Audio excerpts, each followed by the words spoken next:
everyone, this is the third grade enhanced math week 14 long division with one digit divisor solution video. The long division can also be used to find remainders. For example, 115 divided by 4 with 115 being the dividend and 4 being the divisor. We can first do 11 divided by 4, that gives us 2. 11 minus 8 equals to 3, and 5 drops down, so 35. 35 divided by 4, that's 32. So that gives us a remainder of 3. And then it gives us the answer of 28 with a remainder of 3. And since there's nothing left after 115, we just accept the fact that there is a remainder of 3 that cannot go anywhere. And then that's basically what long division can be used to find the remainders of these numbers. Then 115 divided by 4 equals to 28 with a remainder of 3. Since 112 can be divided into 4, but since 3 is less than 4, so it can't be divided again. So remainder is 3. A 207 divided by 5, again, 41 can be divided perfectly, but there's a remainder of 2. 340 divided by 6, again, 56, remainder of 4, and 400 divided by 7 with a 57, remainder 1.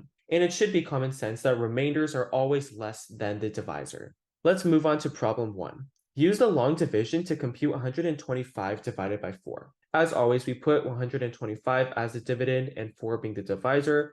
We see here that 12 can be divided into 4 perfectly, so we start off with 3 and 12 minus 12 equals to 0, and we just drop down the 5. However, we run into a problem. We see here that 5 can be divided into 4 one time, so we just put 1 at the top, which becomes 31. But then we subtract 4 and we see that there is 1 remaining. Therefore, 125 divided 4 is just 31 with a remainder of 1. The next one. 327 divided by 6. 327 divided by 6, we can do 32 divided by 6 first. That is just 5 because 5 times 6 is 30. So 32 minus 30 equals to 2. And the 7 drops down till 27. And then the most we can divide is by 24. 24 divided by 6 is 4. So 27 minus 24 is 3. And then 3 will just be the remainder. So we put 54 with a remainder of 3. The next one, 256 divided by 8. 256 divided by 8, we can just do 25 divided by 8 first, which gives us 3, which is 24. And then subtract 1 is left over, we drop down to 6. And then 16 divided by 8, that gives us 2 perfectly. So this time there's no remainder, it's just 32. And then we can move on to 500 divided by 9. 500 divided by 9, we can do 50 divided by 9 first. Well, in this case, we can just do 5 because 5 times 9 is 45.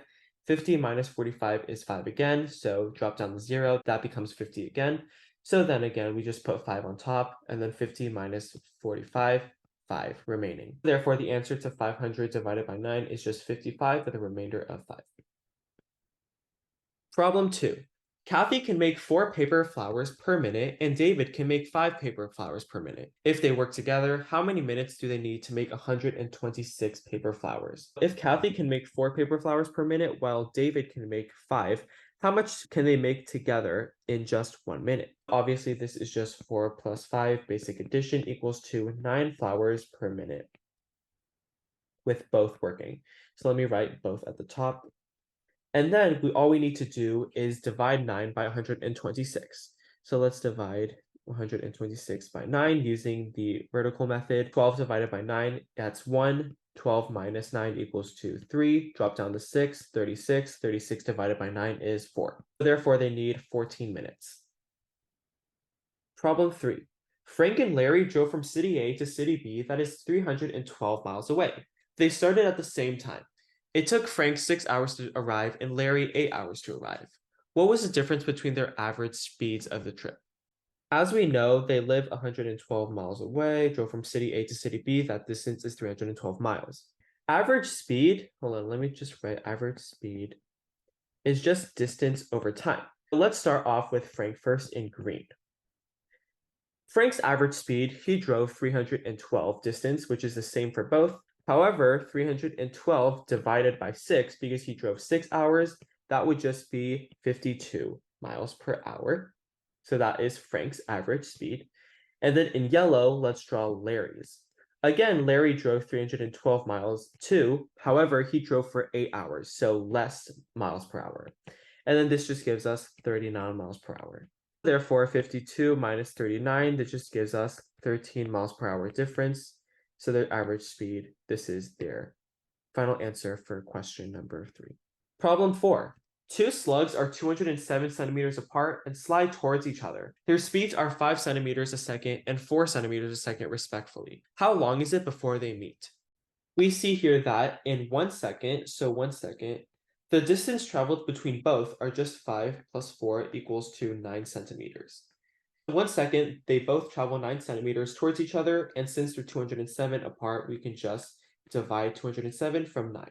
20 divided into 9, that gives us 2. So 2 times 9 equals to 18. That gives us 2 minus. And then 7 drops down, that gives us 27. And 27 divided by 9 equals to 3. Therefore, there are 23 seconds before they meet. So 23 seconds. Problem 5. The 5th grade is going on a field trip to the zoo.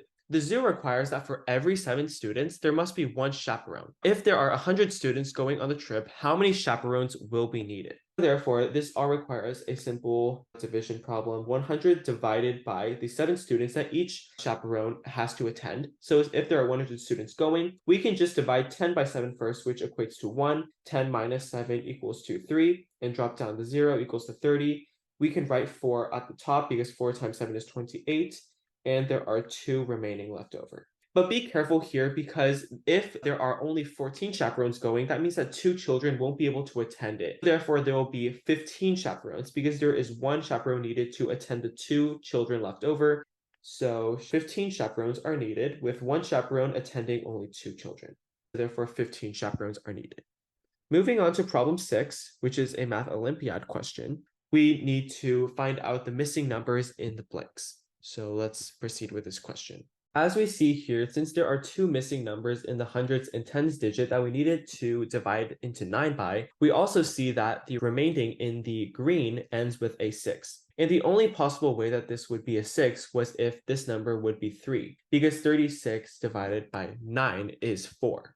And the only way we would achieve 4, which is that these 2 numbers were 4 and 0 respectively. So therefore, we know that these numbers are already. Therefore, if the top number was 4 and the remaining is 36, then that would just be 4 at the top. And then 40 minus 36 is 4, and drop down to 5, that becomes 45. 45 divided by 9 is 5, and 45 minus 45 is 0 with a remainder of 0. So there you go. The next one is a bit trickier. Right now, let's look at the bottom first. We have this bottom part, which is something minus 6 equals to 4. Well, this can only be accomplished if the top is 0, which is 10, 20, 30, something like that. So therefore, that would just be 0. And then if that's 0, then we can just drag up the 0 to the top. And then we see here that if the divisor will be multiplied by 2 and get 6 in the unit spot, we only know that to be either 3 or 8, because 3 times 2, that would be 6, and 8 times 2, that would be 16. Obviously, 3, that would be too small because this would be a 2-digit number and not a 1-digit number. Therefore, this only possibility for the divisor would be 8. And then now we are given that the divisor is 8. And then if the divisor is 8, then we know that the number next to 6 would be 1, and then the top number would just be 2, of course, because 20 minus 16 equals to 4. For the rest of the problem, it's a bit trickier because you don't know for certain what the top number is, but you can limit it down to 2 possibilities. The top number can either be 8 or 9.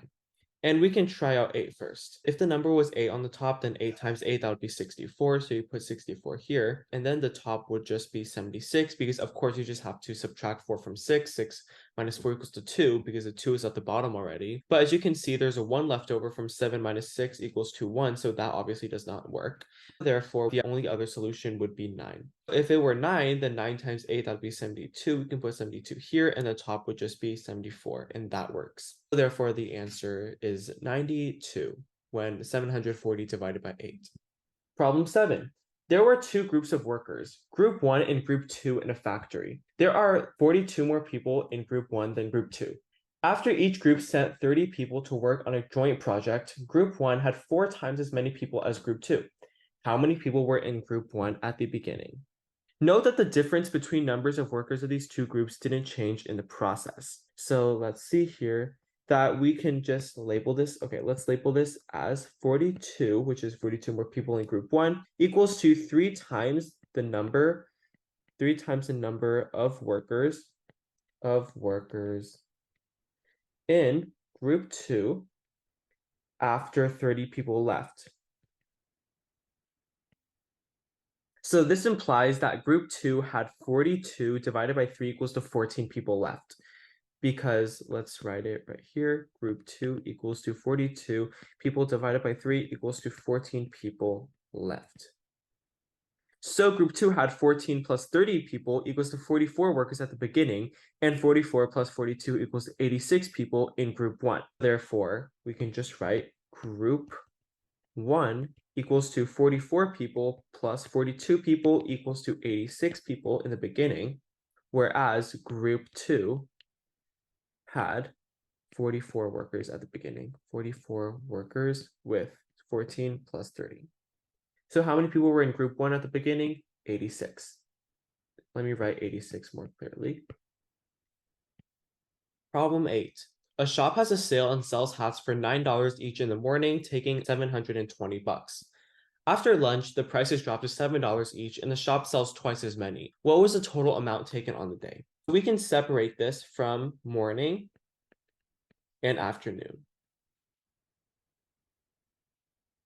And then we can draw a line in the middle. For the morning, they were selling $9 each for hats, taking $720. So you can just divide 720 by $9 each, since each hat was $9. And then you get 80 hats. Because each hat was $9, they make 720 bucks. So 80 hats in the morning. And then in the afternoon, the prices drop to $7 each, and the shop sells twice as many hats. In the afternoon, 80 hats multiplied by 2, this would just be 160 hats. And then for $7 each, we can just multiply 160 by 7. We start from the 0 by 7. 0 times 7 is still 0. And then 6 times 7, that's 42. So we write the 2, carry over the 4. 1 times 7 is 7, plus 4 equals to 11. 1,120 in the afternoon. So in the morning, they make $720. We add that to the 1,120. Let me carry this to the bottom right. 1,120 plus 720, that would just be 1,840 bucks. So in total, they make $1,840 from selling hats. And that's how you do problem 8.